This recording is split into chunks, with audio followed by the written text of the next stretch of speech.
Presiden Amerika Serikat Donald Trump mengultimatum Iran hingga hari Selasa untuk membuka Selat Hormuz. Langsung saja akan kita bahas bersama editor Desk Internasional Harian Kompas, Kris Mada. Selamat malam, Mas Kris, apa kabar? Selamat malam Mbak Valen, kabar baik, terima kasih. Kabar baik. Mas Kris, ini Trump mengubah deadline ultimatum Iran menjadi hari Selasa. Ini sebenarnya tanda-tanda Trump mampu atau tidak membuka Selat Hormuz? Sampai sekarang itu kan tidak ada kejelasan kemampuan Amerika Serikat untuk memaksakan pembukaan Selat Hormuz. Tetapi pagi ini kita melihat data dari pergerakan kapal, ada tambahan pergerakan kapal yang keluar. Ada 2 tanker Indonesia yang keluar dari Selat Hormuz, walaupun tidak menuju Indonesia, berbendera Indonesia, tapi tujuannya ke negara lain. Lalu kapal-kapal negara lain juga barusan bisa lebih banyak keluar. Belum pernah sejak perang meletus tanker melewati Selat Hormuz sebanyak sekarang. Ini juga tidak terlepas dari pernyataan Pakistan yang menyajikan sesuatu yang disebut sebagai Islamabad Accord. Ini adalah rencana perdamaian antara Amerika Serikat dengan Iran yang tujuannya adalah penghentian pertempuran. Sejauh ini menurut Kementerian Luar Negeri Iran, proposal Pakistan telah diterima. Ini pernyataan kedua setelah seminggu lalu bahwa Iran sudah menerima proposal perdamaian dari Pakistan. Tetapi masalahnya perang masih terus berlanjut. Tadi militer Iran mengumumkan menyerang militer Amerika Serikat di Bubiyan Island, di Pulau Bubiyan yang di utara Selat Hormuz di wilayah Kuwait. Lalu Israel juga menyerang Sopas Petrochemical, ini pabrik petrokimia yang mengolah hasil tambang Iran di Sopas, tambang terbesar yang dimiliki Iran bersama Uni Emirat Arab. Ini salah satu tanda bahwa perang ini akan lebih sulit berakhir.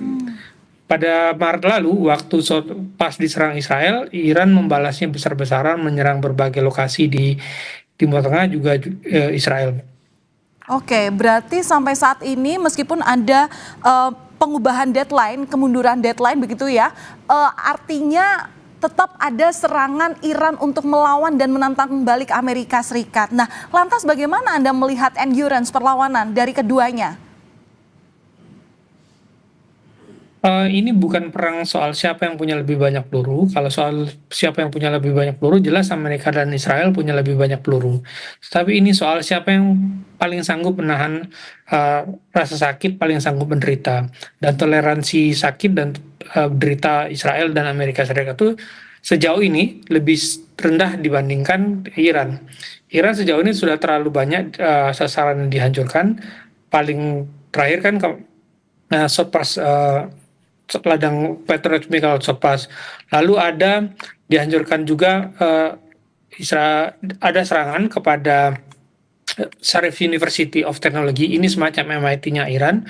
Sharif University ini adalah alma mater dari mendiang Miriam Mazakani, perempuan Iran, perempuan pertama di dunia yang meraih Fields Medal, semacam Nobel untuk matematika. Jadi Iran ini tidak lagi berperang soal mempertahankan pemerintahannya, tetapi juga berperang untuk mempertahankan bangsa dan negaranya. Dan itu yang sekarang berkembang. Sampai 27 Februari, sebagian orang Iran percaya bahwa Amerika Serikat akan membebaskan mereka dari pemerintahan yang dianggap kejam terhadap warga Iran. Tetapi sejak 28 Februari, pikirannya adalah bahwa Amerika Serikat dan Israel itu mau menghancurkan Iran sebagai bangsa. Oke, Mas Kris, ini dengan dinamika yang terjadi saat ini yang menarik adalah sekutu Iran, dalam hal ini adalah Rusia dan Tiongkok, ikut tergerak untuk mendorong proses perdamaian. Nah, ini kepentingan apa dari keduanya terkait langkah yang akan diambil? Apa pengaruhnya terutama terhadap geopolitik yang akan terjadi jika Rusia dan Tiongkok ini bersatu kemudian? Di dalam perang itu kan kita tidak bisa begitu saja mempercayai apa perkataan para pihak ya. Baru saja diungkap bahwa di ABC News di Australia tadi mengungkapkan bahwa ada perusahaan satelit Cina yang membantu Iran melacak memetakan di mana saja sasaran-sasarannya. Hanya berselang beberapa jam dari sejak citra satelit itu disiarkan oleh perusahaan Cina, maka Iran menyasar lokasi-lokasi itu. Sementara Rusia diketahui memasok suku cadang drone untuk Iran. Selama ini kan Iran yang memasok suku cadang drone ke Rusia, karena sekarang Iran membutuhkan banyak drone, kebalikannya Rusia yang mengirimkan suku cadang drone. Nah, Iran juga menerima banyak persenjataan dari Rusia, dari Cina, dan itulah yang mengakibatkan kemarin, akhir pekan lalu, Iran bisa menjatuhkan sejumlah pesawat Amerika Serikat di selatan Isfahan. Berarti Anda mau mengatakan Apakah bahwa gencatan senjata ini belum tentu akan terjadi untuk waktu yang dalam waktu dekat ini?